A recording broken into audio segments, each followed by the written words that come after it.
احسب الناس ان يتركوا ان يقولوا آمنا وهم لا يفتنون، لوگوں نے کیا یہ سمجھ رکھا ہے وہ کہیں گے ہم ایمان لائے تو ان کو چھوڑ دیا جائے گا، انہیں آزمایا نہیں جائے گا؟ ایک ہی راستہ ہے، آپ کیا سمجھتے ہیں سیدھا راستہ ہے آپ سیدھے چلے جائیں گے؟ نہیں، آزمائشیں آئیں گی، یہ راستہ آسان نہیں رہے گا۔ احسب الناس ان يتركوا ان يقولوا آمنا، لوگ کہیں گے ہم ایمان لے آئے، ہم مسلمان ہوئے، ہم اللہ پہ ایمان رکھنے والے پیارے نبی کے امتی ہیں، اللہ تعالیٰ تمہیں چھوڑ دے گا، تمہاری آزمائش نہیں ہوگی۔ اگر ایسا سمجھتے ہو تو تمہارا سمجھنا غلط ہے۔ کیوں؟ وَلَقَدْ فَتَنَّ الَّذِينَ مِن قَبْلِهِمْ فَلَيَعْلَمَنَّ اللَّهُ الَّذِينَ صَدَقُوا وَلَيَعْلَمَنَّ الْكَاذِبِينَ۔ یاد رکھو اللہ تبارک و تعالیٰ کی طرف سے یہ سنت ہے کہ انسانوں کو آزمایا جائے گا، یہ آزمائش زندگی کا لازمی حصہ ہے۔ تمہاری ہر آزمائش تمہارے گناہوں کا کفارہ بنتی ہے، اور تمہاری ہر آزمائش تمہارے درجات کی بلندی کا باعث بنتی ہے۔ ماں عائشہ صدیقہ رضی اللہ تعالیٰ عنہا نے ارشاد فرمایا، اللہ کے نبی صلی اللہ علیہ وسلم نے فرمایا کہ کسی بھی مسلمان کو کوئی تکلیف لاحق ہوتی ہے، کوئی پریشانی لاحق ہوتی ہے تو وہ تکلیف اور پریشانی اس کے ایک گناہ کو مٹاتی ہے، اس کے ایک درجے کو بلند کرتی ہے۔ حتی الشوکۃ یشاکھها، حتیٰ کہ پاؤں میں اگر کانٹا بھی چبھ جائے نا، وہ کانٹے کی چبھن بھی آپ کا یہ گناہ معاف کرواتی ہے، آپ کا ایک درجہ بلند کرواتی ہے۔ اس آزمائش کو صرف مصیبت یا سزا ہی نہیں، اپنے گناہوں کا کفارہ سمجھو، اللہ تعالیٰ کی طرف سے میرے اور آپ کے بلندی درجات کا ذریعہ سمجھو۔ اور آج ہماری قوم کے بچوں کا حال کیا ہے معلوم ہے آپ کو؟ 10 تک ہمارے بچے بڑی مشکل سے پہنچ رہے ہیں، +2 تک جانے والے بچے اور کم، اور اگر اس سے آگے نکل گئے کوئی بہت تھوڑے بہت پڑھ لیے تو پڑھ لیے، ہائر ایجوکیشن تک پہنچنے والے بچے ہیں ہی نہیں۔ اور جب ایجوکیشن میں پیچھے، تعلیم میں پیچھے ہیں، تو پھر حکومت کے وہ تمام محکمہ جات، پولیس کا معاملہ ہو، کورٹ کچہری کے اندر ہو، یا پھر یہ کہ بیوروکریسی کے اندر ہو، IAS ہو، ایڈمنسٹریشن ہو، یا پھر سیاست ہو، ان سب میدانوں میں کہیں ہماری نمائندگی قابل ذکر نہیں۔ ہر جگہ ہم دوسروں کے رحم و کرم پہ جیتے ہیں، اور جب ہم اپنے آپ سے پوچھیں اللہ کی مدد کب آئے گی، اللہ تعالیٰ کی طرف سے جواب یہ ہوگا کہ اللہ کے بندو، میں نے دنیا میں مدد کے لیے اسباب رکھے، پہلے اسباب تو اختیار کرو۔ الحمدللہ رب العالمین، والصلاة والسلام على أشرف الأنبياء والمرسلين وعلى آله وأصحابه أجمعين ومن تبعهم بإحسان إلى يوم الدين۔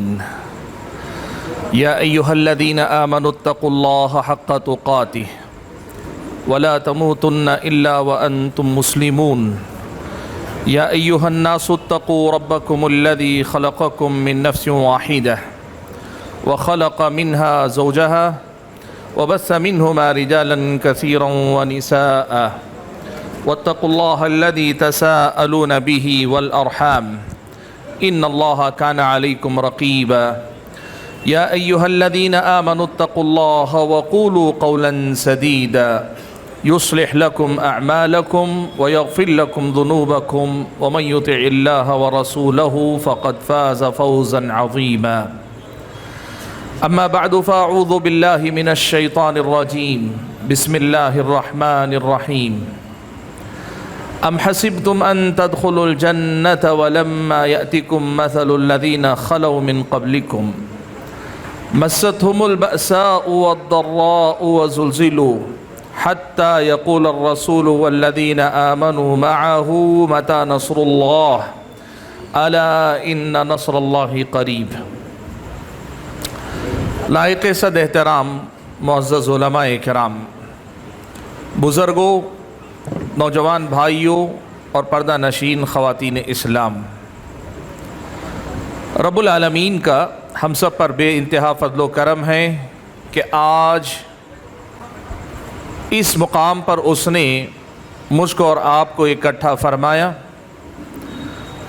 اور کتاب و سنت کی تعلیمات کی روشنی میں کچھ ایسی باتیں سننے سنانے کا موقع نصیب فرمایا ہے جن کا تعلق ہم سے ہے، ہماری زندگی سے ہے، ہماری اپنی قوم مسلمانوں سے ہے، اور ان سب سے بڑھ کر ہمارے حالات قرآن و سنت کی روشنی میں کس مقام پر ہیں، اس کا محاسبہ کرنے یا جائزہ لینے کا ایک موقع ہے۔ اس کی توفیق اللہ تعالیٰ نے ہم اور آپ کو نصیب فرمائی ہے۔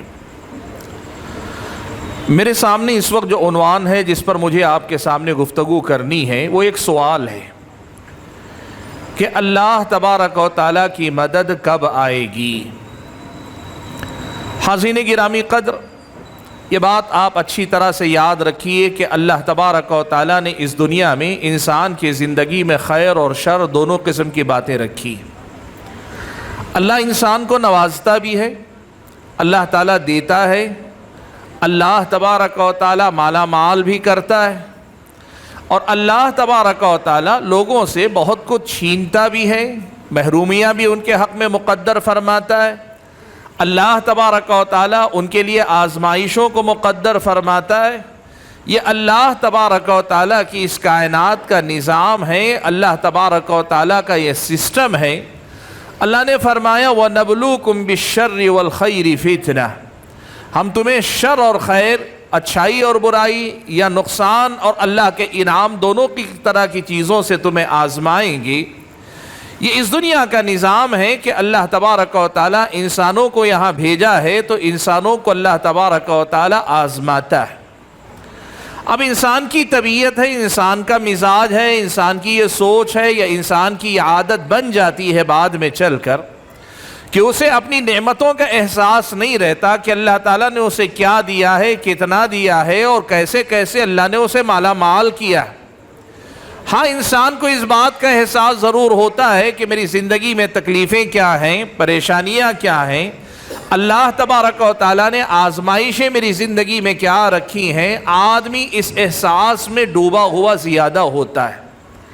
آج آپ دیکھ لیجئے ہم میں سے کتنے افراد ہیں جو اپنی زندگی میں پریشان ہیں۔ مثال کے طور پر کوئی بیمار ہے اور بیماری میں مسلسل پریشان ہے، ایک ڈاکٹر دوسرا ڈاکٹر، ایک طبیب دوسرا طبیب، ایک طریقہ علاج دوسرا طریقہ علاج، پے در پے کئی قسم کے علاج کرنے کے بعد بھی آدمی کو شفا نہیں ملتی تو آدمی مایوس ہونے لگتا ہے، پریشان ہو جاتا ہے، اور پریشان ہونے کے بعد اکثر یہ سوال وہ کرتا ہے کہ آخر مجھے اپنی اس بیماری سے کب چھٹکارا ملے گا، کب میں پتہ نہیں اس بیماری سے باہر نکلوں گا۔ ایک آدمی کاروبار کرتا ہے، ایک کاروبار کر رہا ہے، کامیاب نہیں ہوتا، دوسرے کاروبار میں ہاتھ ڈالتا ہے، مایوسی ہاتھ لگتی ہے، تیسرے کاروبار کی طرف توجہ دیتا ہے، پھر بھی کامیاب نہیں ہوتا۔ آدمی پے در پے کوشش کرنے کے بعد یہ سوچتا ہے کہ آخر اللہ تعالیٰ کی طرف سے میرے حق میں کب دروازے کھلیں گے، اللہ کب مجھے رزق سے مالا مال کرے گا۔ ایک انسان سوچتا رہتا ہے۔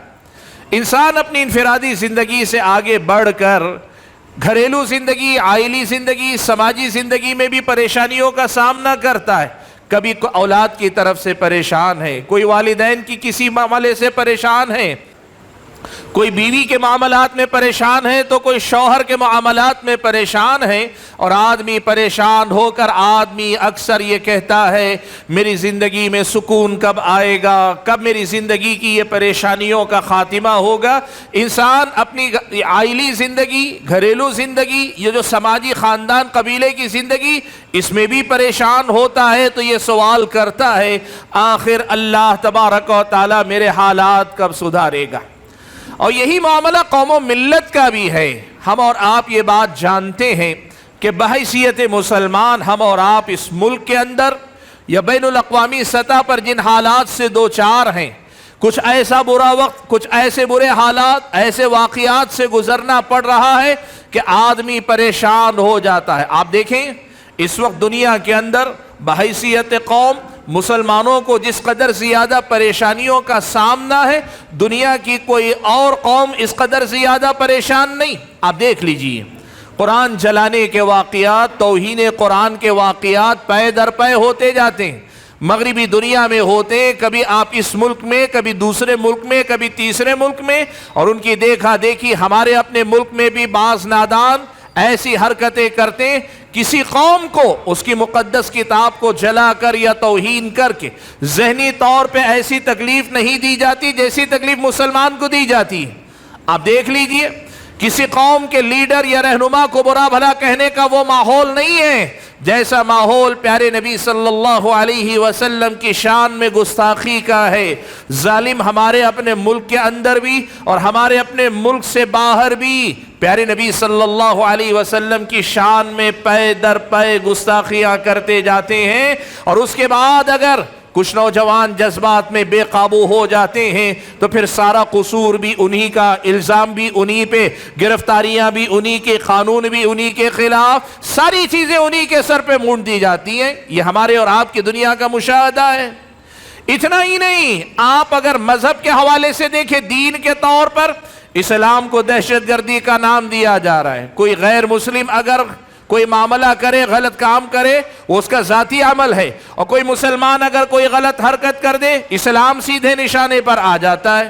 آپ دیکھیں کتنے سارے قومیں ہیں، کتنے ساری تنظیمیں ہیں جو دہشت گردی کے واقعات میں ملوث ہیں، لیکن اس حوالے سے کبھی ان کے مذہب کو بدنام نہیں کیا جاتا، اور مسلمانوں پر جھوٹے الزام لگا کر بھی اسلام کو بدنام کرنے میں لوگ پیچھے نہیں ہٹتے۔ اسلام اور دین سے آگے بڑھ کر اگر جان و مال اور عزت و آبرو کی بات کریں، آپ یہ بات اچھی طرح سے جاتے ہیں، اکا دکا ابھی جو پچھلے سال یا ابھی جاری جو جنگیں ہیں، اگر یوکرین کی جنگ چھوڑ دیں یا اسی قسم کے ایک دو، آپ یہ بات اچھی طرح جانتے ہیں ساری دنیا میں جس قدر زیادہ مسلمان کا خون سستا ہے، جس قدر زیادہ مسلمان کی جان بے قیمت ہے، جس قدر زیادہ مسلمانوں کے ممالک جنگ و جدال میں گھرے ہوئے ہیں، جس قدر زیادہ شہر مسلمانوں کے اجڑے ہیں، جس قدر زیادہ ملک مسلمانوں کے برباد ہوئے ہیں، کسی دوسری قوم کا اس میں دور دور تک کوئی لینا دینا نہیں۔ حالات ایسے ہیں کہ ہر جگہ آپ دیکھیے مسلمانوں کی جان مال عزت و آبرو پہ بن آئی۔ ہمارے اپنے ملک کے اندر بھی ہم نے دیکھا، ماضی قریب تک بھی دیکھا ہم نے، موب لنچنگ کے واقعات ہو رہے ہیں، نہ کوئی بھی چند شرپسند ملتے ہیں، کسی انسان کو پکڑ کر ایسا پیٹتے ہیں کہ جیتے جی وہ اپنی جان سے چلا جائے۔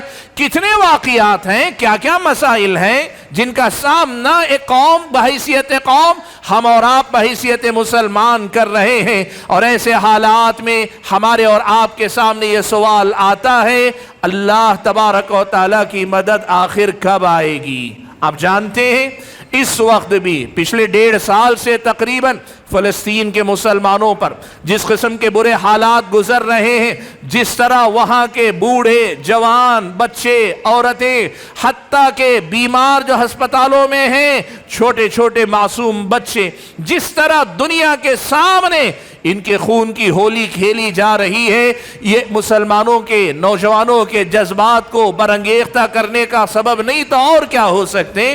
مختصراً یہ کہنا چاہ رہا ہوں کہ قومی اور ملی حالات میں بھی مسلمان جن برے حالات سے گزر رہے ہیں، ان میں اکثر ایک آدمی کے سامنے یہ سوال آتا ہے، آخر اللہ تبارک و تعالیٰ کی مدد کب آئے گی؟ ہماری آزمائش کے یہ دن کب ختم ہوں گے؟ ہماری پریشانیوں کا خاتمہ کب ہوگا؟ یہ سوال اکثر و بیشتر ہمارے اور آپ کے سامنے آتا ہے۔ فرد اپنی زندگی کے مسائل میں بھی یہ سوال کرتا ہے، میری پریشانیوں کا خاتمہ کب ہوگا؟ آدمی خاندان قبیلے میں پریشان ہو، وہاں بھی یہ سوال کرتا ہے، آخر میرے گھر کے معاملات کب کسی صحیح ٹھکانے پہ پہنچیں گے؟ میری زندگی میں سکون کب آئے گا؟ میرے بچے کب سدھریں گے؟ میری بیوی کب ٹھیک ہوگی؟ میرا شوہر کب میرے حق میں ایک مثالی شوہر بنے گا؟ متی نصر اللہ، اللہ تبارک و تعالیٰ کی مدد کب آئے گی؟ یہ سوال اکثر و بیشتر ہمارے اور آپ کے سامنے آتا ہے۔ حاضرین گرامی قدر، آج کی میری اس گفتگو میں اسی سوال کا جواب قرآن و سنت کی تعلیمات کی روشنی میں آپ کے سامنے رکھنا چاہتا ہوں۔ ہم اور آپ سوال جب اپنے آپ سے کر رہے ہیں تو قرآن و سنت کی تعلیمات کی روشنی میں ہمارے اس سوال کا جواب اللہ تعالیٰ نے کیا دیا ہے، یہی جواب ہم اور آپ سمجھنے کی کوشش کرتے۔ بھائیو، یہ جو سوال ہے اللہ تعالیٰ کی مدد کب آئے گی، یہ سوال کرنے والے لوگ کئی قسم کے ہیں۔ سب سے پہلے میں ان کا ذکر کروں جو یہ سوال اللہ تبارک و تعالیٰ پر اعتراض کے طور پر کرتے ہیں۔ بہت سارے مسلمان ہیں، بہت سارے ایسے کلمہ پڑھنے والے ہمارے اپنے لوگوں میں ایسے ہیں جو یہ کہتے ہیں، بھائی وہ کافر میں مسلمان، وہ اللہ کے نافرمان میں تو اللہ تعالیٰ کا فرما بردار، یہ دنیا کے سارے گمراہ ہم تو ہدایت پر ہیں، اللہ تعالیٰ کو تو ہماری مدد کرنی چاہیے۔ پھر ایسا کیوں ہے کہ اللہ ہماری مدد نہیں کر رہا ہے؟ ہمارے مقابلے میں ظالم طاقتور ہیں، ہمارے مقابلے میں ان کو غلبہ ہے، ہمارے مقابلے میں وہی کامیاب ہوتے ہیں۔ ایسا کیوں ہے کہ اللہ تعالیٰ ہماری مدد نہیں کر رہا ہے؟ وہ اللہ تبارک و تعالیٰ پر یا اللہ کے فیصلوں پہ سوالیہ نشان کھڑا کر رہے ہیں، یا اللہ تبارک و تعالیٰ پر نعوذ باللہ وہ اعتراض کے طور پر یہ سوال اٹھاتے ہیں۔ بھائیو، اگر بات یہی ہے کہ کوئی آدمی اعتراض کے طور پر یہ سوال کر رہا ہے، اسے سمجھنا چاہیے کہ یہ اللہ تعالیٰ کے سامنے جرأت کا مظاہرہ ہے، تمہیں اس کا اللہ تبارک و تعالیٰ نے اختیار نہیں دیا ہے۔ آپ کو تعجب ہوگا، میں بتاؤں آپ کو، ایک نوجوان نے مجھ سے ایک سوال پوچھا، ہو سکتا ہے شیطان نے یہ وسوسہ آپ کے دماغ میں بھی ڈالا ہو، یا ہو سکتا ہے کسی بھائی نے آپ سے بھی یہ سوال کیا ہو۔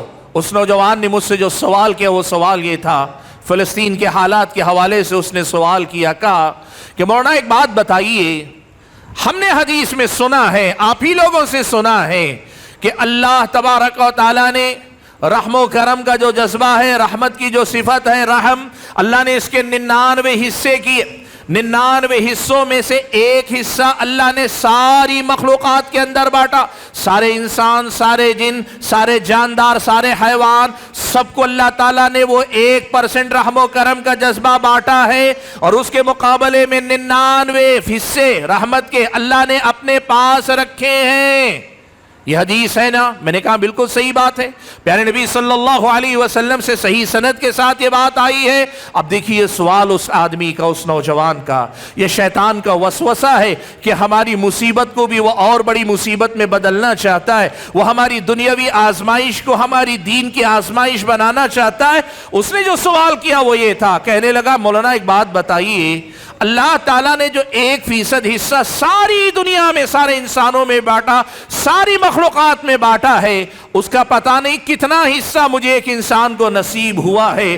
فلسطین میں وہ بے کس بچے، وہ بے کس مائیں، بے بس بوڑھے، وہ ہمارے نوجوان جن کو برباد ہوتے دیکھ کر ہمارا دل تڑپ اٹھتا ہے، جو کہ 99 حصے میں سے کہیں کوئی ایک ہلکا سا حصہ رکھنے والا دل ہے، تو 99% یا 99 حصے رحمت کے رکھنے والا رب، کیا اس کو فلسطین کے مسلمانوں پہ رحم نہیں آ رہا ہے؟ سبحان اللہ۔ بھائیو، یہ اعتراض، یہ سوال اس نوجوان نے کیا۔ بھائیو، یہی بات سب سے پہلے مرحلے میں سمجھ لو، یہ رب العالمین ہے، یہ بات یاد رکھنا۔